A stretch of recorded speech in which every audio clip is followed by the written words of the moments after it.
Hi, today I'm hosting an open house at a Hearthstone log home. These often require less maintenance than a regular log home, and it was built in 1985.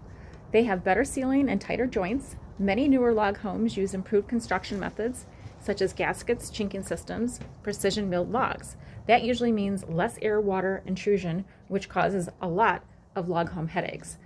This homeowner says their utility bills in this home are less than their other home because of the ceiling system here. So come take a look.